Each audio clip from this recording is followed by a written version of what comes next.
बिस्मिल्लाहिर्रहमानिर्रहीम। अस्सलाम वालेकुम स्टूडेंट्स। उम्मीद है तमाम स्टूडेंट्स खैरियत के साथ होंगे और आज हम इस लेक्चर में करने जा रहे हैं जी अपने 10th क्लास मुताले पाकिस्तान का चैप्टर 2 हम लोगों ने स्टार्ट किया हुआ, जो कि आपके पास है जी बाब नंबर 6 पाकिस्तान और आलमी अमूर। उसका आज हम अपना नेक्स्ट टॉपिक करेंगे जी पाकिस्तान के वस्त एशिया के ममालिक के साथ ताल्लुकात।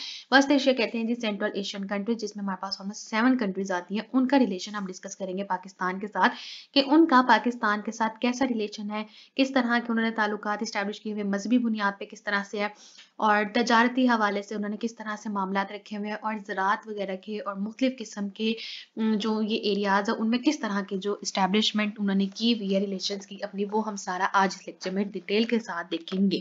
कि पहले देखेंगे सेंट्रल एशियन कंट्रीज आखिर किस ममालिक का नाम है, कौन कौन से ममालिक इन कंट्रीज में आते हैं और हमारा इनके साथ रिलेशन कैसा है, क्योंकि डिफरेंट ममालिक है तो डिफरेंट ममालिक के साथ हर ममालिक के साथ कैसा स्टेट ऑफ रिलेशन हम लोगों ने स्टैब्लिश किया हुआ वो हम आज इसमें देखेंगे। पेज नंबर है जी 35। टॉपिक है आपके पास पाकिस्तान के वस्त एशिया के ममालिक के साथ ताल्लुकात, Pakistan relations with central Asian countries. सबसे पहला पॉइंट है जी 1991 में साबिक सोवियत यूनियन रूस की शिकस्त और रीख के बाद वस्त एशिया के मुस्लिम ममालिक काजिकिस्तान, किर्गिस्तान, ताजिकिस्तान, तुर्कमेनिस्तान और उज़्बेकिस्तान वगैरह वजूद में आए। यहाँ से आपके पास एक शॉर्ट क्वेश्चन भी आता है कि पाकिस्तान के वस्त एशिया के ममालिक में कौन कौन से ममालिक शामिल हैं। उसमें आप ये नाम लिखेंगे काजिकिस्तान, किर्गिस्तान, ताजिकिस्तान, तुर्कमेनिस्तान और उज़्बेकिस्तान। ये 4 ममालिक आते हैं जी पाकिस्तान के साथ, जिनका एशिया वस्त एशिया के ममालिक के साथ जो इस्टेब्लिशमेंट हुई हुई रिलेशंस की, उनमें हमारे पास ये 4 ममालिक आते हैं। और यहाँ पे आपने हेडिंग देनी है साबिक सोवियत यूनियन की शिकस्त। साबिक सोवियत यूनियन की शिकस्त, ये आप लोग इस पे क्या दोगे, हेडिंग दोगे इसमें। नेक्स्ट आपका पास पॉइंट है जी पाकिस्तान ने इन ममालिक के साथ ताल्लुकात कायम करके अपने खारजा ताल्लुकात को फ़रोग़ दिया।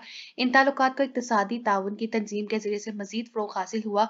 पाकिस्तान के इन ममालिक के साथ ताल्लुकात न सिर्फ मजहबी बुनियादों पर है बल्कि मौजूदा दौर में मुफादात का भी तकाजा है कि ये एक दूसरे के साथ ताउन करें।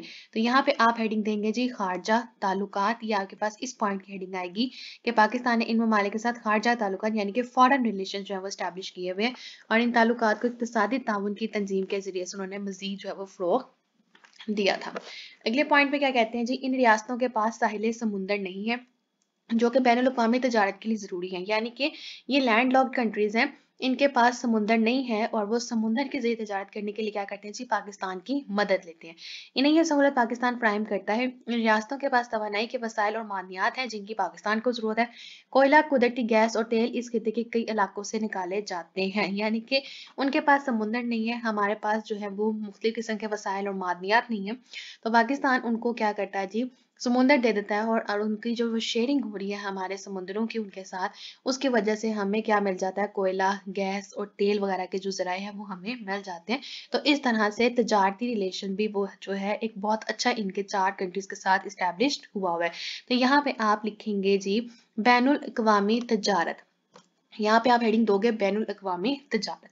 4th पॉइंट है इस खित्ते के अवाम की अक्सरियत का जरिया माश चूंकि ज़राअत है, इसलिए बेशतर आबादी दरियाई वादियों और नखलिस्तानों में रहती है। ज़राअत का शोबा ग़ज़ा और पार्चा बानी के सनत के अलावा चमड़े की सनत के लिए भी खाम माल फराहम करता है। ये खित्ता अपने रंगीन रवायती कलीनों के बायस भी आलमी शोहरत रखता है। मुस्तक़बिल में इम्कान है कि इन रियासतों के साथ पाकिस्तान के ताल्लुकात में मज़ीद इजाफा होगा।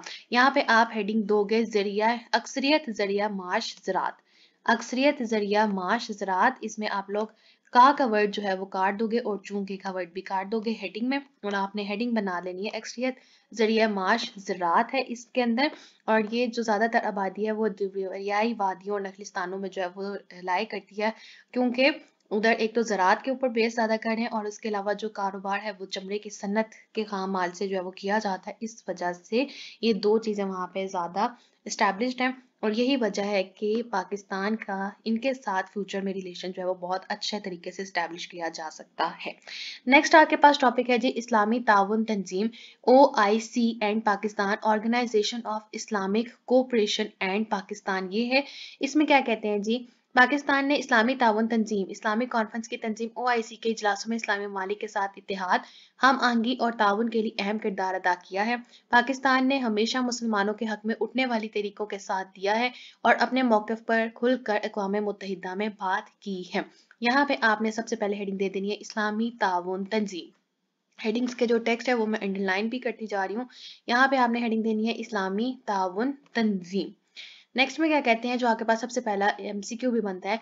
1969 में जब इसराइलियों ने मस्जिद अक्सा को आग लगाई तो दुनिया भर के मुसलमानों में गम और गुस्से की लहर दौड़ गई। ये आपसे पूछा जा सकता है कि इसराइलियों ने मस्जिद अक्सा को आग कब लगाई थी? 1969 में। इसके बाद मुस्लिम ममालिक के नुमाइंदे मराकश के शहर रबात में इकट्ठे हुए। आपसे ये भी क्वेश्चन पूछा जा सकता है कि मुस्लिम ममालिक इसराइलियों के मस्जिद अक्सा को आग लगाने के बाद किस शहर में इकट्ठे हुए थे? तो आप बताएंगे कि मराकश के शहर रबात में इकट्ठे हुए थे।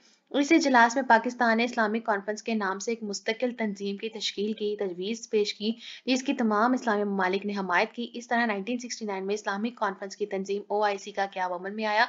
इसका सदर दफ्तर जद्दा सऊदी अरब में है। ये भी आपके पास MCQ है। अब इस तंजीम का नाम इस्लामी ताउन तंजीम है।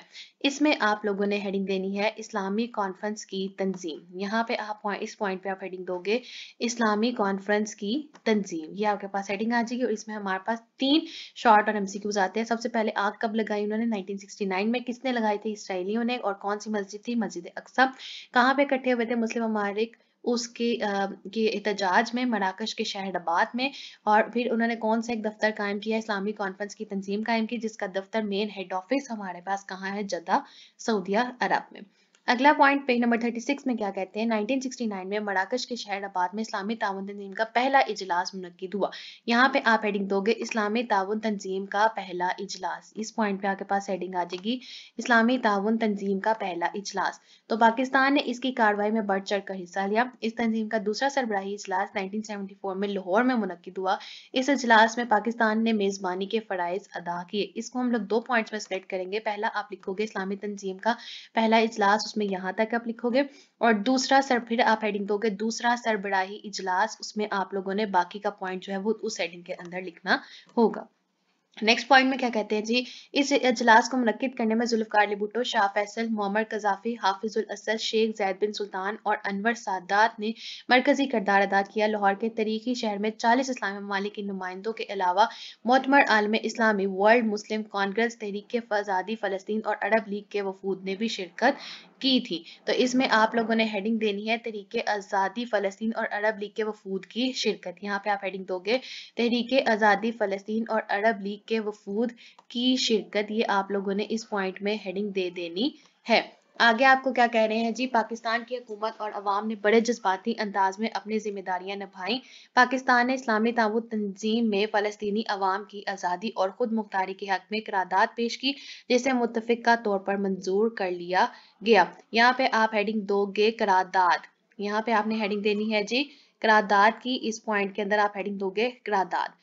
पाकिस्तान ने 1969 से ताहाल इस तंजीम के तमाम इजलासों में शिरकत की। इस्लामी दुनिया के इत्तेहाद और मुस्लिम रियासतों के मसाइल के हल के लिए पाकिस्तान ने नुमाया कारकर्दगी का मुजाहिरा किया।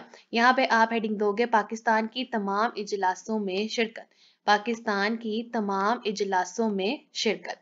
लास्ट पॉइंट है जी हमारा आज के लेक्चर का, इस तंजीम की कामयाबी मुस्लिम उम्मा के इत्तेहाद के लिए पाकिस्तान की खिदमत और इस्लामी ममालिक से खसूसी ताल्लुकात के क़याम के लिए पाकिस्तान की तरफ से किए जाने वाले इक़दामात का पूरी इस्लामी बरादरी इतराफ़ करती है।